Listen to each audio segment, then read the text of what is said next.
সেদিন দেশ নতুন করে স্বাধীন হলো, এর মধ্যে একটা বড় সিরিজ জয় হয়ে আসছে। অবশ্যই এটা পরিবর্তনের হাওয়া এবং আমিও এটাকে সাপোর্ট করি। শুধু ক্রিকেট না, সব জায়গাতে আমার মনে হয় যে এরকম জয়গুলো আস্তে আস্তে আসবে একটা একটা করে।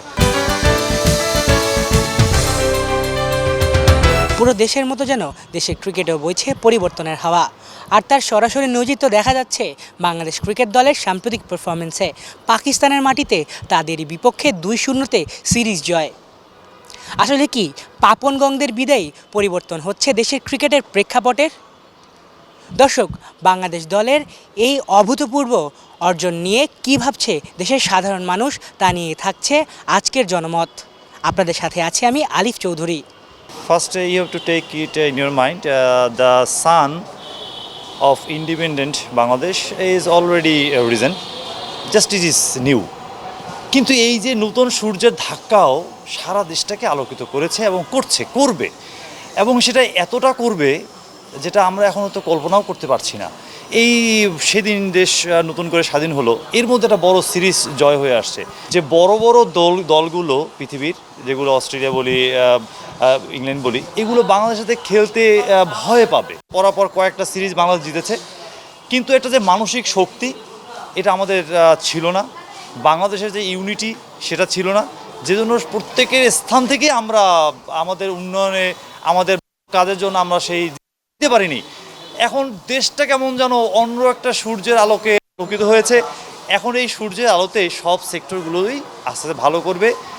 ক্রিকেট সেটার বড় প্রমাণ হয়েছে প্রথমেই। আশা করি এরপর অর্থনীতি হোক, সামাজিকতা, সব দিক থেকেই আমরা ডে বাই ডে ইনশাল্লাহ উন্নতি করব, এটা আমাদের আশা। এই তরুণ প্রজন্ম এরাও সারা এই যে আন্দোলনের প্রথম থেকে এতটুকু সংগ্রাম করে আসছে, এরাও নতুন কিছু আশা করছে। আমরা শিক্ষকরা আছি, আমরাও আশা করছি। এই একজন বাংলাদেশি হিসেবে এটা আমার খুব ভালো লাগছে এবং গর্বের ব্যাপার। যেমন ধরেন বাংলাদেশ ক্রীড়া অঙ্গনটাও এতদিন স্বৈরাচার শেখ হাসিনার কারণে ওটা জিম্মি ছিল, তা আমাদের আসিফ মাহমুদ ভাই এখন সেখানে আছে। তো আমি বিশ্বাস করি সে যেহেতু দায়িত্ব পালন করেছে, সে যেহেতু তাদের নেতৃত্বে যেভাবে বাংলাদেশটা আজকে স্বৈরাচার মুক্ত হয়েছে এবং সে যখন ওখানে যেহেতু দায়িত্ব পালনে আছে, ক্রীড়া অঙ্গন বাংলাদেশ সারা বিশ্বের কাছে আমরা ফুটিয়ে তুলতে পারি বাংলাদেশ ক্রীড়া অঙ্গনকে। আমি এই আশা রাখি এবং এটা ইনশাল্লাহ এটা সাকসেস হবে। হ্যাঁ, যেটা ঘটেছে আমরা সবাই অবগত আছি, পাপনের পদত্যাগ ঘটানো হয়েছে এবং তারপরে আমরা এটাও অবগত আছি যে আমরা এই পাকিস্তানের সাথে ইতিহাসে প্রথমবারের মতো হোয়াইট ওয়াশ করতে পারলাম। আর এই অর্জনটা আমাদের জন্য একটা বিশাল অর্জন। অবশ্যই এটা পরিবর্তনের হাওয়া এবং আমিও এটাকে সাপোর্ট করি। আর কিন্তু এখানেই শেষ না। যদি আমরা যদি বিগত দিনগুলো দেখে থাকি, আমাদের ক্রিকেট টিম বিভিন্ন জায়গায় যে ভালো করে, আবার অনেক সময় খারাপও করে।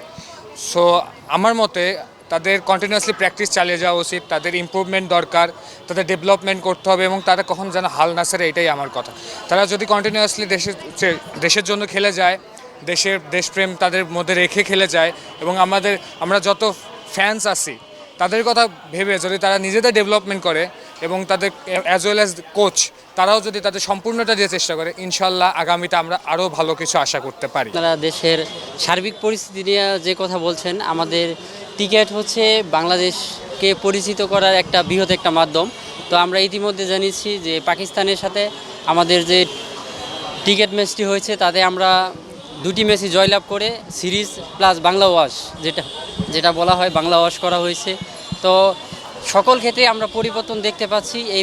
এই যে পরিবর্তনের ধারাবাহিকতা বইছে, এটা যত অব্যাহত থাকে এই কামনাই করি। বাংলাদেশের সকল ধরনের নৈরাজ্য, অরাজকতা এগুলা যাতে আর না হোক, সেটাই আমরা চাই। আমরা সাধারণ শিক্ষার্থী যারা আছি, আমাদের একটাই চাওয়া, বাংলাদেশ একটা সাম্যের বাংলাদেশ হোক, আর বৈষম্য যাতে কোনো জায়গায় না থাকে, এটা আমরা চাই না।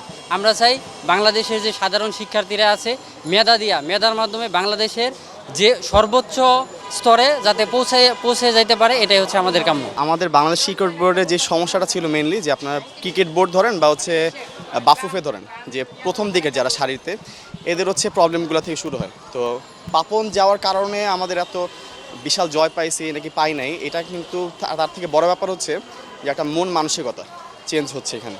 আপনার হচ্ছে এখানে যদি ধরি যে আমাদের ক্রিকেটার যারা আছে, সাকিব আল হাসানের নামে আমরা শুনছি অনেক কিছু, যে আপনার হচ্ছে টাকা কালোবাজারি থেকে শুরু করে অনেক কিছু আছে। সো স্টিল হচ্ছে ওইখানে থাকার পরেও কিন্তু একটা জয় পাচ্ছে এখানে।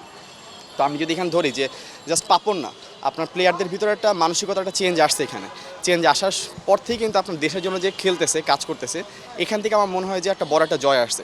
শুধুমাত্র এইটা না যে আমাদের হচ্ছে ঢাকা ইউনিভার্সিটির সমন্বয়ক আসিফ ভাই হচ্ছে এখানে উপদেষ্টা হিসেবে আসছে, এই জন্য না, অ্যাট দ্য সেম টাইম হচ্ছে আমাদের অ্যাজ এ হিউম্যান আমরা হচ্ছে সাধারণ মানুষ যে হচ্ছে আমাদের মানসিকতা চেঞ্জ হচ্ছে, ধীরে ধীরে যে পরিবর্তন আসতেছে, শুধু ক্রিকেট না সব জায়গাতে আমার মনে হয় যে এরকম জয়গুলো আস্তে আস্তে আসবে একটা একটা করে। দর্শক, এই ছিল আজকের জনমতে।